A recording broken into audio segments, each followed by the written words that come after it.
All right, so it is currently 4 o'clock in the morning for me, and I have been working on this all night long. If you take a look at the bottom at my hotbar, on number 5, I have 2 sparkling shiny mythical driftwood. If you've been interested in crafting any of the brand new rods inside of the archive, you know that this in particular is probably one of the hardest materials to obtain right now that technically are obtainable, because there is other materials that are sort of a little harder because technically they're kind of broken right now. For example, like the fang and the spine, as well as even moonwood. It's a little broken. Some people can get it, some people can't. But the one that's an actual nightmare is the mythical driftwood. Now, I actually have all the materials to go ahead and craft the wisdom rod. It's just that I have them favorited right now, so it doesn't show me the ability to actually make it. But there's a reason why I am recording this video right now of me creating the entire rod. First, let me unfavorite all these things so that way I can actually go ahead and make the rod now. So there we go. Now, technically, I can. All I have to pay is 50,000 cash. Except here's the catch. If we come over here to our inventory and we grab the ruby, we're going to put that right next to the mythical driftwood. And we also grab the magic thread, put that right next to the ruby. Something extremely interesting happens. Now, before somebody calls cap on this, I know I'm kind of going back and forth here, but I'm going to type in driftwood here inside of my inventory.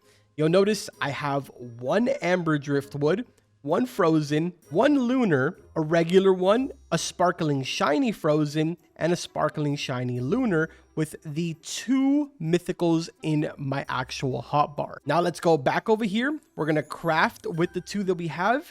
And as soon as I click wisdom rod and craft, you notice that I lost the ruby. I also lost 1 magic thread, but I still have the mythical driftwood. I'm sure you guys are sort of catching on here, but yes, the mythical driftwood is not being consumed right now when you craft things. At least for the time that I'm recording this video, you can sort of get away with crafting both of the rods using 1 set of the mythical driftwood. Again, over here for the precision rod, it also requires 2 mythical driftwood, as well as 1 magic thread and 1 amethyst. Using the 2 exact driftwoods that I just used to create the wisdom rod, which, just to prove, right there is the wisdom rod. I was able to go ahead and unlock this. I can now pull up my amethyst, unlock one of these, come back over here, click on the precision rod, and craft it all over again, and I still have the 2 mythical driftwood in my hotbar. First off, man, I want to give a shout out to DVD. He's actually one of my subscribers that is inside of my Discord server. If it wasn't for him, I wouldn't have even known that this was a thing. I'm telling you guys, I have been at the appraisal as well as fishing for these mythical driftwoods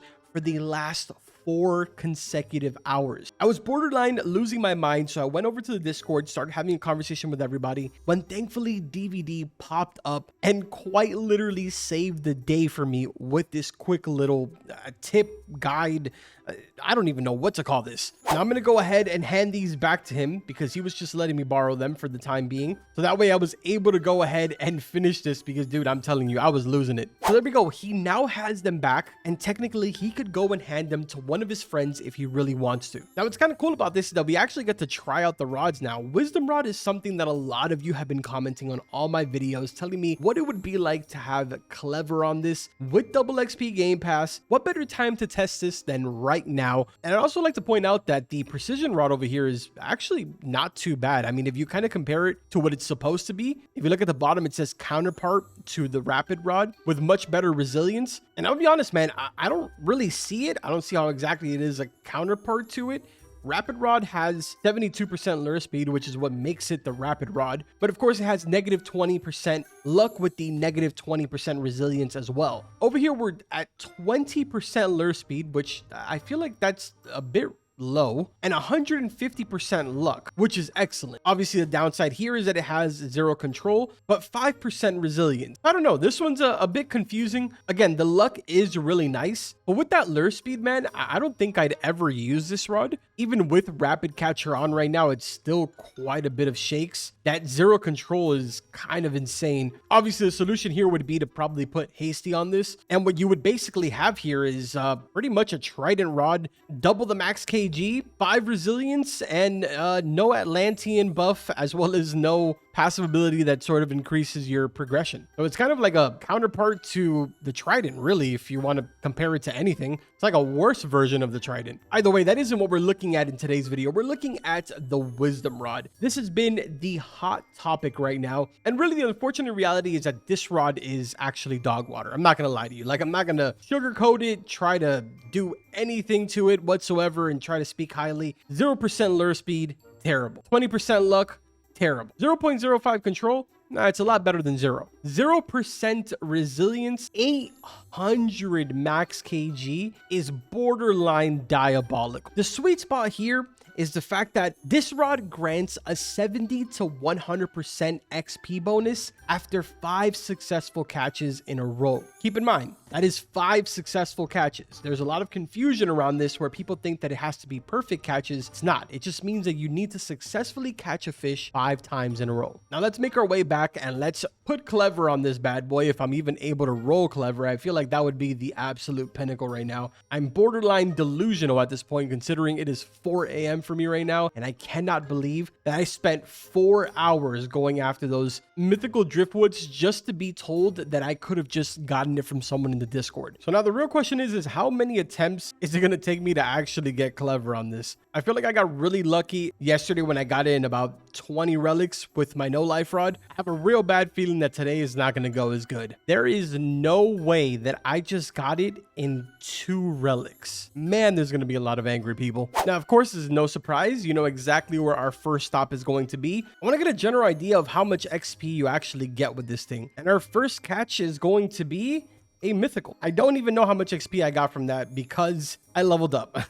But either way, we have to do 5 consecutive successful catches in order for it to even proc. So, all right, so there we go. Next one is going to be 82%. You saw the XP up there. It was a little bit weird. But let's see what our next fish is going to be here. All right, so there we go. If you notice, it's kind of glowing like in a rainbowish kind of color. I don't really know exactly what that would be. Kind of like an aura. XP for that was 560. And if I'm not mistaken, I believe the scurvy sailfish are usually like 120 if I'm not mistaken. But dude, I'm gonna be completely honest, man, this is just not worth it at all. I mean, like, there's really no point in me sitting here and hyping it up for you. A lot of you guys have asked me a bunch of times, you know, how crazy it would be to have Clever on the Wisdom Rod. But the reality is that the rod is just not good. Even with Rapid Catcher enabled, it takes an insane amount of shakes. And on top of that, because of the lack of resilience, the goldfish actually puts up a decent fight. Now, I guess I don't exactly understand how the entire macro system works and all of that, but I guess maybe if you macro, this might be a good option for you. It really depends on just how accurate macros really are. I don't exactly have the information for this since I don't macro, but I'm pretty sure one of you guys can let me know in the comments if you feel like this would be a good option for somebody that maybe macros out there. I don't know. Again, macroing is very much allowed in the game. It's frowned upon, but it is very much allowed and plenty of people do it. So we pretty much can't sit here and pretend that it doesn't happen. For the average player, I don't really think that Wisdom Rod is going to be worth it for you. I think if anything, chase after that no life rod, get to level 500. It's going to be a walk in the park once you get Clever on that. I don't know, man. I'm not going to lie. I am a big fan of the whole entire crafting system and stuff like that. Like, I find it entertaining. Although I have been complaining that for the last 4 hours, you know, I was trying to get the materials to craft this. It gave me something to do. And in that aspect, I do find that to be really entertaining. What I don't like is the fact that a lot of these rods are locked behind these absolutely ridiculous levels, and then sort of put the icing on the cake, they don't have good stats. Given there's a couple of other rods that I haven't tested out yet. For example, like the Forgotten Fang, we really have no idea how that's going to perform in the game, which, if I'm going to be honest, the updated stats don't really seem that bad. I mean, we're looking at 50% lure, 110% luck, 0.15 control with 25% resilience and infinite kg. If we sort of line these two up together right here, so top one is going to be the Forgotten Fang, bottom one over here is going to be Rod of the Depths. If we sort of line these two up together, yes, technically the Rod of the Depths has a higher lure percentage and it has a higher luck percentage, but it has the same exact control and a lower resilience percentage. Most importantly, it has a 30,000 max kg. If I'm not mistaken, at least the biggest that I've ever seen, a Megalodon can go up to about 80,000 kg. So you'd be missing out on quite a bit here if you were using a Rod of the Depths to catch a Megalodon. And assuming Rod of the Depths was the final rod, then that would be a good argument. The problem is that No Life Rod is a rod that you obtain at level 500. Forgotten Fang is one that you obtain at level 750. Why would I opt to use the Forgotten Fang on a Megalodon when I can use the No Life Rod that has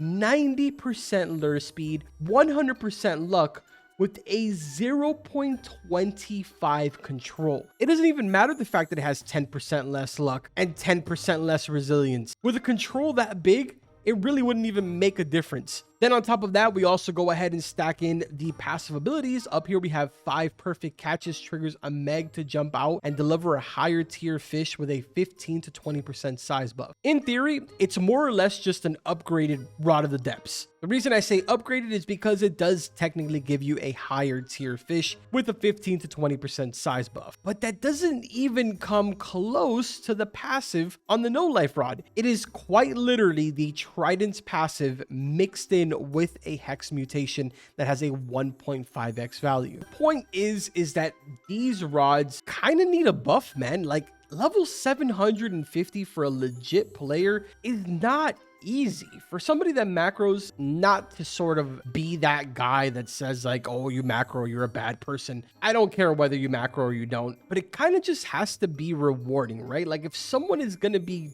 doing that grind all the way to 750, there has to be a reason. Right now, once you hit level 500, you're pretty much good to go. Like, at that point, you're just kind of leveling up just to level up. Now, here's the unfortunate reality of what might potentially happen. If you guys remember in my video yesterday, I told you that there was that sort of little secret hidden enchant that was just kind of squeezed in, no messages and no nothing. It was never even announced that we got it. It's honestly very possible that we still could see that No Life nerf. I know, I don't want to be that guy to say it, but it's just the unfortunate reality that it might actually happen. I hope and I have fingers crossed that instead the option here is to sort of tweak around these numbers. Let me know in the comments some of your ideas on what you guys would change here. As far as like the Eternal King Rod and the Forgotten Fang, what kind of changes can be made here where the passive doesn't actually need to change as far as like the core concept of it, but how can these values be adjusted to where it makes sense? And how can these values be adjusted to where it would be a better performing rod than the No Life while still keeping it reasonable? I think the biggest downfall of the No Life is that it's just such an overpowered rod. At this point, I'm kind of just yapping and thinking out loud. So I'm going to leave it to you guys in the comment section. This is one where I know that I'm going to have to sit here in the comments for a while and really just answer a lot of you back and forth and give my opinion. But I think it's going to be an interesting one. Hopefully I earned the like, man, and you guys enjoyed the video. And I want to say, make sure to enjoy the mythical driftwood while you can. I'm sure they're going to end up fixing that. So share it around with your friends. Send this video to your best friend, your grandma, whoever's playing in your household. Either way, man, I'm going to go ahead and end off the video right here. Like always, I'll see you guys in the next one. Take care.